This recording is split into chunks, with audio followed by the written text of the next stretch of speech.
Hello students, welcome to the class of statistics.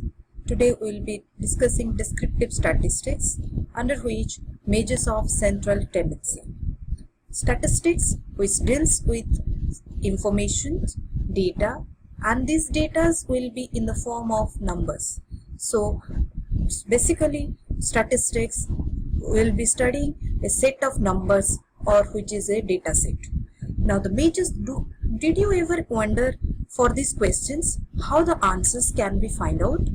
What is the average amount of children in a family in the United States? Oh no.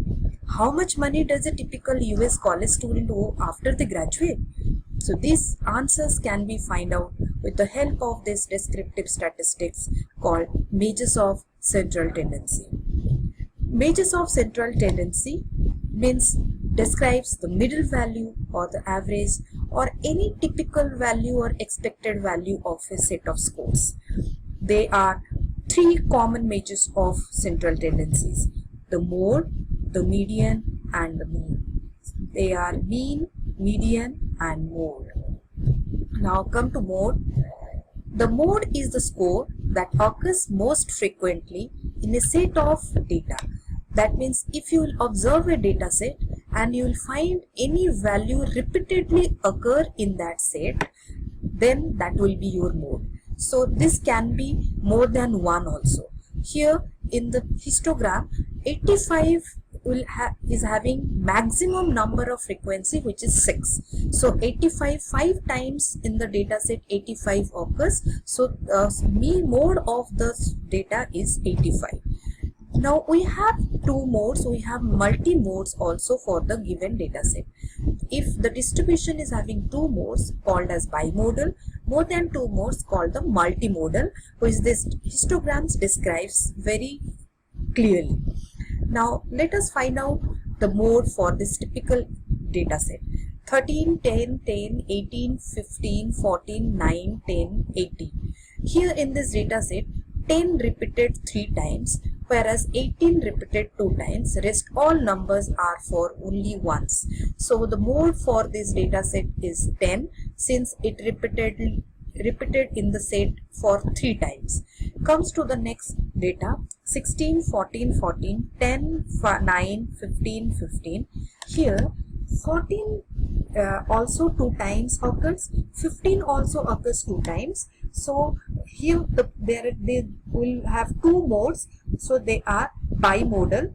This is 14 and 15, both are my modes. So 14 is also my modes, 14 is also my mode, 15 is also my mode. So there are two bimodal. There are two modes, so bimodal. When to use this mode and why we are not using this mode? This is not very useful measure of central tendency. Why? Because if it is insensitive to a large changes in the data set, or you can say the two different variety of data set can have the same mode.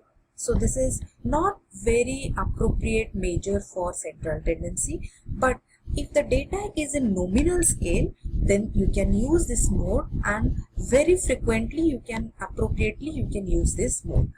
Now come to the next measure of central tendency, which is median. Median is simply another name for 50th percentile. So this is the half of the data. So this is 50th percentile. It is a score in the middle. Half of the score are larger than median, half of the scores are smaller than median. Now how to calculate it? Let me find it out. It is very easy to calculate the median. Why? Because it is the middle value of the data set which is ranked in order. So I repeat, the data set has to be ranked in order.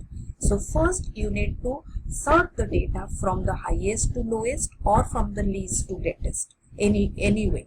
Then repeatedly remove the pair of highest and the lowest value until there is one or two values. So if there is only one score left, it's your median. If there are two score left, take the mean of these two value and that will be your median. Let us move for the value. What is the median of the following score? this data 10, 8, 15, 14, 7, 3, 3, 8, 12, 10 and 9. Now sort the score. I have already sorted down.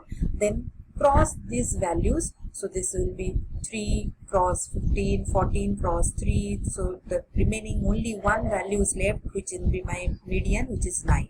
Next come to another set of data set, which is for 24, 18, 19, 42, 16 and 12. Now sort the data. I have already sorted the data in the form of greatest to lowest, crossed out the highest and lowest as a pair. So if I cross it out, left with two scores, 19 and 18. Now take the average of the third and fourth score, 19 and 18. So the median will be 18.5. Now the next question, when to use this median as a measure? Now the median is often used when the distribution of score is either positively or negatively skewed. Otherwise, if it is normally distributed, there is no use of this median. Now the last measure of central tendency is the mean, and this is the typical value in a data set. How could I find it? Add up the data and divide the sum by the number of observations. This is as simple as. So we can have mean for population and mean for sample. So mean for population is represented by mu, whereas the mean for sample is represented by x. How to calculate the mean? Let us take an example. Calculate the mean of the following data: 1, 4, 5, 3, 2. So sum the scores. So summation of x, which is 15, and divide the score 15 by the number of scores. There are 5 scores. So 15 divided by 5, this is 3. So my mean is 3. Now next, when to use this data? The mean should be used when the data are interval and ratio scale. So mode can be used when the data are nominal, but interval and ratio scale data can be used by mean, and many people use mean with ordinal scale also. So data are not skewed. Mean is preferred because it is sensitive to every score, because you need to consider each and every score of the data set. So this is always preferred for a measure of central tendency. Now if you change one score in the data set, the mean will change. Now lastly, let me finish with taking the relationship between all the three measures of central tendency.